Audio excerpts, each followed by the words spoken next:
Hello. Our word and thought for today, bisyo. Yan, number 1 yan. Ang mga bisyo. Pero by the way, nandito tayo sa isang grocery. Daddy's duty. Nag-grocery tayo ngayon. Grocery time. Word and thought for today, bisyo.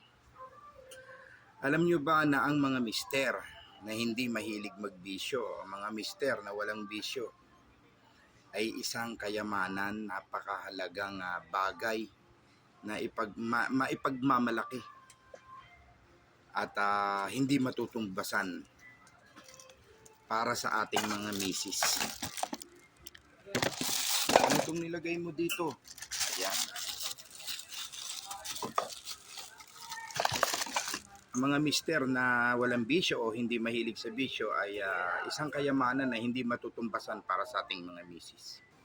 Pinagmamalaki ng mga misis natin yan. Pinakamasarap na bisyo yung ganito, mag-grocery, mag-tour, maglakbay, kasama ang pamilya, kasama ang asawa, kasama ang mga anak. Yan, ang ating word and thought for today. Napakahalaga sa mga asawa, no? Napaka-importante sa kanila, pinagmamalaki nila yan. Para sa kanila kayamanan yan na hindi matutumbasan ang mga mister na walang bisyo. Drugs, bad shot sa atin yan. Say no to drugs. Sigarilyo, bad shot sa atin yan. Cigarette, bad shot sa atin yan. Alak, sometimes, occasionally, pag naimbitahan o may mga importanteng okasyon, normal lang yun. Pero pangit din pag araw-araw, pag ginawa mong bisyo na talaga, yung parang uhaw na uhaw ka na lagi na pag walang alak parang nanginginig ka na.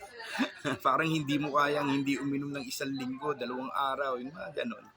Pero kung kaya naman ng katawan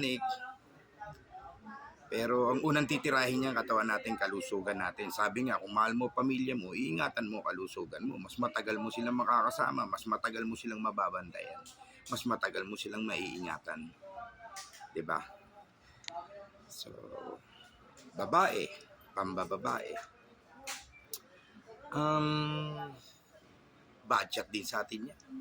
Lagi mo na lang yung mindset, isipin mo, mas maganda pa sa kanila yung asawa mo.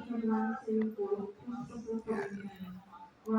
Mas maganda asawa mo sa kanila, mas maganda asawa mo dyan. At nakakasiguro ka, ikaw lang ang nasa puso niya. Hindi kanya papalitan, hindi kanya kakaliwain.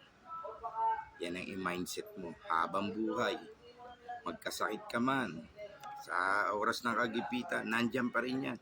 Original, asawa. Yan, kaya hanggat maaari, iwasan o bawasan na natin yung bisyo natin. So, tuloy tayo. Ito, grocery time tayo ngayon.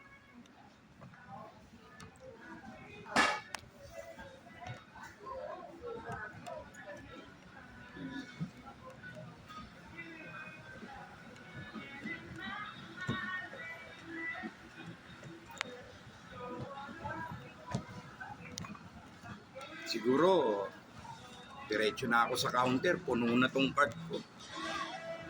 Mukhang nadampot ko na lahat ng kailangan ko. Tinatawag ako ni Mrs. Ano, saan ka? Ayun. Nakasimangot. Nawawala daw ako.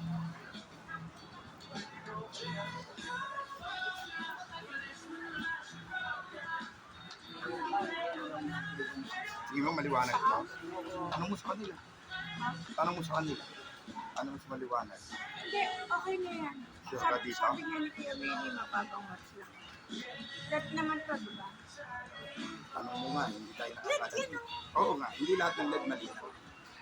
Depende sa watch yan, katulad sa 10-20. Tanong mo yung mga 10 o 14. Ayun. Naputol tayo kasi dumampot ng bumbilya si Mrs. Gusto niyang palitan yung mga bumbilya sa bahay.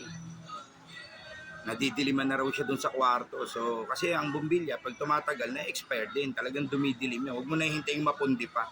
Palitan mo na kung kinakailangan.